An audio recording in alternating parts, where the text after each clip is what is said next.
नमस्कार दोस्तों, बहुत बहुत स्वागत है आप सभी का मेरे चैनल पे। दोस्तों आज हम बात करने वाले हैं यूडीआईडी कार्ड और डिसेबिलिटी सर्टिफिकेट के बारे में। दोस्तों अगर आपका सर्टिफिकेट मैनुअल बना है, हाथ से बना है या फिर ई डिस्ट्रिक्ट से बना है तो आपको तत्काल प्रभाव से अपना सर्टिफिकेट बदलने की जरूरत है, क्योंकि अब सभी सर्टिफिकेट जो है वो स्वावलंबन पोर्टल से जारी हो रहे हैं, जिसको आप यूडीआईडी कार्ड के रूप में भी जानते हैं। तो अभी आपका जो यूडीआईडी कार्ड बन रहा है वो स्वावलंबन पोर्टल के माध्यम से बनता है, और स्वावलंबन पोर्टल पे जब आप अप्लाई करते हैं तो आपका डिसेबिलिटी सर्टिफिकेट और आपका यूडीआईडी कार्ड दोनों एक साथ जारी हो जाता है। तो अभी तक आपने अगर नहीं किया है ऐसा तो आपको तत्काल प्रभाव से इसको करने की जरूरत है, और इसको करने का प्रोसेस क्या है वो भी हम जानेंगे। जनरली आपको ऑनलाइन करना है। ऑनलाइन करने के बाद जो है आपको आपके जिले में जो मेडिकल टीम बैठती है उस टीम को जाके दिखाना पड़ेगा।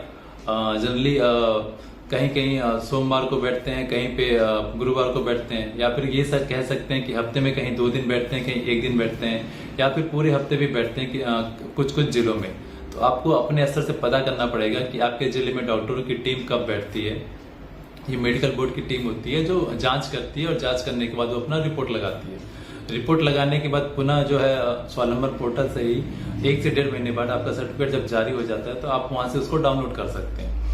लेकिन इसका प्रोसेस पूरा क्या है, कैसे इसको ऑनलाइन करना है, अगर ये आपको जानना है तो हम लोग आगे देखेंगे कि ऑनलाइन हम कैसे कर सकते हैं, और फिर उसका प्रिंट आउट लेके हम डॉक्टर को कैसे दिखाएंगे।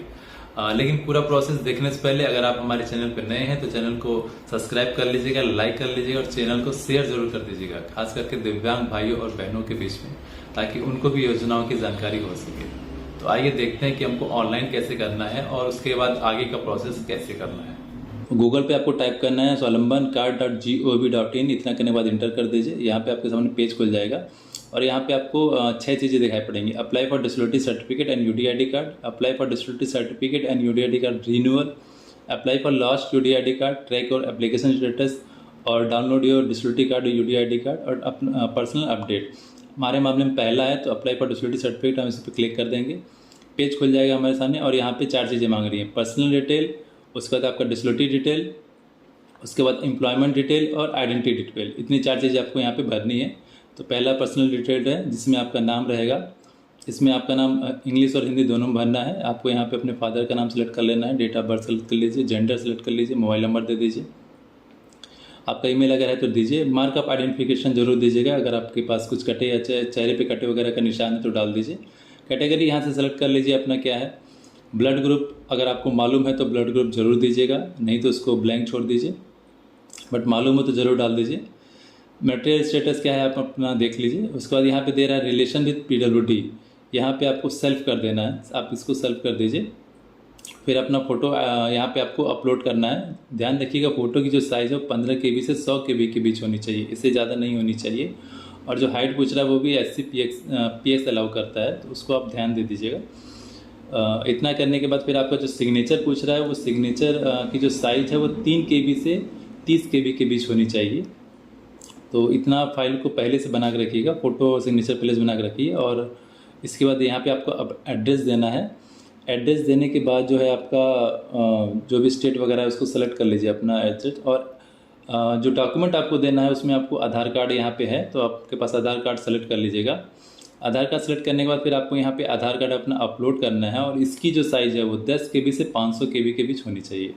परमानेंट एड्रेस अगर आपका सेम है तो आप सेम एज एबव कर दीजिए, अगर सेम नहीं है तो आप अगर दूसरा एड्रेस है तो आप उसको डाल दीजिएगा, अदरवाइज ऊपर वाला ही एड्रेस है तो उसको सेम एज एबव कर दीजिए। फिर यहाँ से आपको एजुकेशन अपना सेलेक्ट कर लेना है, जो भी आपका एजुकेशन हो, और इसको सेलेक्ट करने के बाद नेक्स्ट कर देना है। फिर आपके सामने नया पेज खुल जाएगा, डिसेबिलिटी डिटेल जहाँ पे आपसे मांगेगा। अगर आपके पास पहले से डिसेबिलिटी सर्टिफिकेट है तो आप यस कर दीजिएगा। यहाँ पे डिसेबिलिटी सर्टिफिकेट जो पहले पुराना वाला उसको अपलोड कर दीजिए। इधर रजिस्ट्रेशन नंबर लिख दीजिएगा, कब बना है वो डेट लिख दीजिएगा। इश्यूइंग अथॉरिटी क्या है उसको यहाँ से आप सेलेक्ट कर लीजिएगा। अगर आपके पास सर्टिफिकेट नहीं है और इधर परसेंटेज डाल दीजिएगा। अगर सर्टिफिकेट नहीं है तो उसको नो कर दीजिएगा। अगर आप नया अप्लाई कर रहे हैं तो यहाँ से अपना डिसेबिलिटी सेलेक्ट कर लीजिए। यहाँ पे देखिए जो भी आपकी डिसेबिलिटी हो उसको स्क्रॉल करके देख लीजिएगा और इसको सेलेक्ट कर लीजिएगा।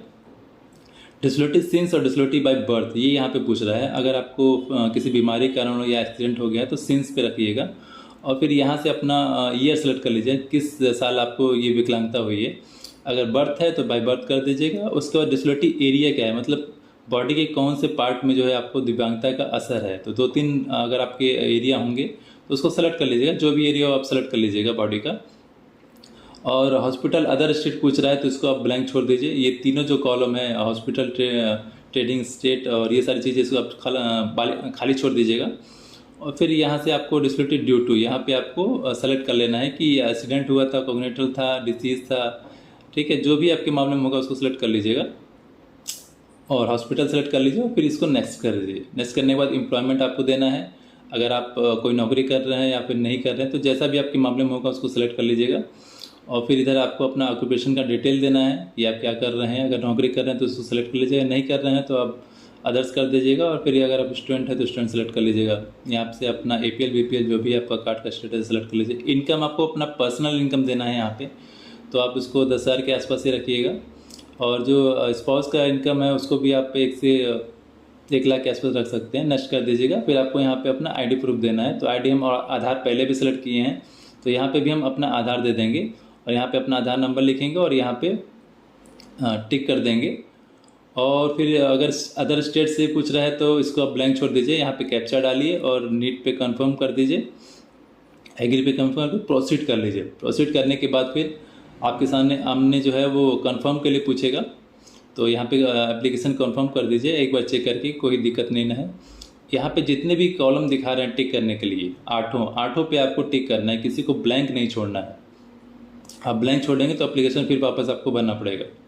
फिर यस कर दीजिए यहाँ पे। और यहाँ से आप अपना जो है डाउनलोड कर सकते हैं, अपना एप्लीकेशन भी और अपना रिसिप्ट भी। यहाँ से आप अपना रिसिप्ट डाउनलोड करने के बाद फिर आपको जो है डिस्ट्रिक्ट हॉस्पिटल जहाँ पे भी डॉक्टर की टीम बैठती है, जो बोर्ड बैठती है, जो डिसबिलिटी की जांच करती है, उनके पास लेके जाना पड़ेगा और फिर उनको दिखाना पड़ेगा। डॉक्टर देखेंगे, फिर अपनी रिपोर्ट लगाएंगे और रिपोर्ट लगाने के बाद फिर 1 से 1.5 महीने बाद इसी पोर्टल से जो है आप अपना डिसबिलिटी सर्टिफिकेट और UDID कार्ड दोनों जो है अपलोड कर सकते हैं।